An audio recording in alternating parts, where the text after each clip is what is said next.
अस्सलाम वालेकुम जी, क्या हाल चाल है। उम्मीद है आप सब लोग ठीक ठाक होंगे। इस वक्त मेरे बैकग्राउंड में जो आपको बिल्डिंग नज़र आ रही है ये गवर्नमेंट लेडी मैकलेगन स्कूल है, जो इससे पहले मैसनिक हॉल था जिसको 1859 में तामीर किया गया था।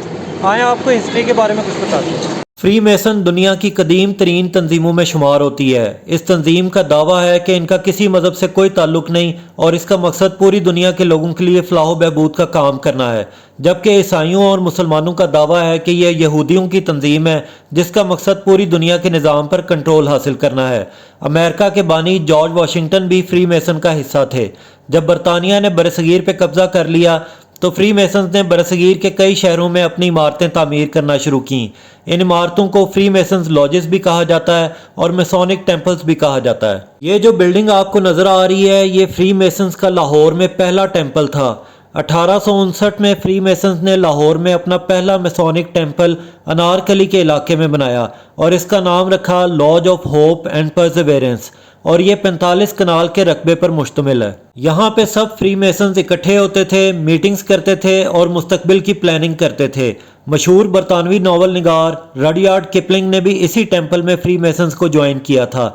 लोकल लोग समझते थे कि ये एक जादूघर है जहाँ पे सब जादूगर इकट्ठे होकर जादू टोना करते हैं। 6 साल बाद जब 4 अप्रैल 1905 को लाहौर में जल्जला आया तो इस टेम्पल को भी काफ़ी नुकसान पहुंचा। तो उस वक्त लोकल लोगों का यही कहना था कि क्योंकि इधर जादू टोना होता था इसलिए ये इमारत तबाह हो गई। तो उस वक्त तो फ्री मेसन्स ने इस टेम्पल की तामीर नौ भी की, लेकिन ये फैसला भी किया कि अब इस बिल्डिंग को छोड़ दिया जाए और किसी और जगह पे मैसोनिक टेम्पल तामीर किया जाए। इसलिए फ्री मेसन्स ने इस बिल्डिंग को पंजाब गवर्नमेंट को बेच दिया।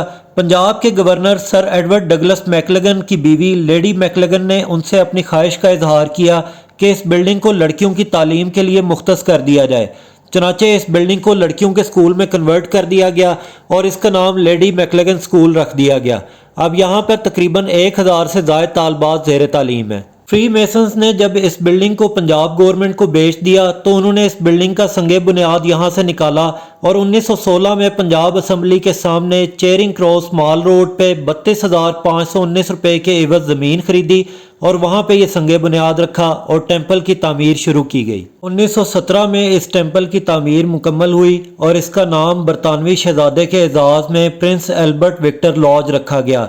इस टेम्पल की तामीर के लिए पंजाब गवर्नमेंट के आर्किटेक्ट बेसिल एम सुलिवन की खिदमात हासिल की गई और इस टेम्पल का आर्किटेक्चरल डिज़ाइन शाहदीन मंजिल से बहुत ज़्यादा इंस्पायर्ड है, जो कि इसके बिल्कुल सामने है और अपने वक्त की अजीम शान कोठी थी। इसलिए इस टेम्पल को और शाहदीन मंजिल को मिरर बिल्डिंग्स भी कहा जाता है, क्योंकि ये एक दूसरे के बिल्कुल आमने सामने है और टेम्पल का डिज़ाइन भी शाहदीन मंजिल से बहुत ज़्यादा मिलता जुलता है। अब फ्री मेसन्स इस नई बिल्डिंग में आते थे, मीटिंग्स करते थे और मुस्तकबिल की प्लानिंग करते थे। पाकिस्तान बनने के बाद भी सब कुछ ऐसा ही चलता रहा, लेकिन जब जुल्फ़िकार अली भुट्टो का दौरे हुकूमत आया तो वो मुस्लिम दुनिया के सामने अपने आप को एक मजबूत लीडर के तौर पे पेश करना चाहते थे। तो उन्होंने लाहौर में इस्लामी सरबराही कॉन्फ्रेंस करवाने का फ़ैसला किया, जिसमें तमाम मुस्लिम ममालिक के सरबराहान को शिरकत के लिए दावत दी। तो उनको उनकी कैबिनेट ने मशवरा दिया कि एक तरफ तो आप लाहौर में इस्लामी सरबराही कॉन्फ्रेंस करवाना चाहते हैं और दूसरी तरफ लाहौर ही में पंजाब असम्बली के सामने यहूदियों की तंजीम फ्री मेसन्स का टेम्पल है। इससे आपका इंप्रेशन मुस्लिम दुनिया में अच्छा नहीं जाएगा। इसलिए जुल्फ़िकार अली भुट्टो ने फ्री मेसन्स की तंजीम को पाकिस्तान में बैन कर दिया और उनके तमाम टेम्पल्स को सरकारी तहवील में ले लिया गया। जुल्फ़िकार अली भुट्टो के दौर से लेके अब तक इस टेम्पल में सरकारी दफातर काम कर रहे हैं। इस टेम्पल में पहले भी किसी आम आदमी को जाने की इजाज़त नहीं थी, सिर्फ फ्री मेसन्स जा सकते थे और अब भी इस टेम्पल में किसी आम आदमी को जाने की इजाज़त नहीं, सिर्फ ब्यूरोक्रेट्स और बाअसर लोग जा सकते हैं। तो ये थी आज की वीडियो। आई होप आपको पसंद आई होगी। अपना और अपने घर वालों का ख्याल रखें, मुझे अपनी दुआओं में याद रखें। अल्लाह हाफिज़।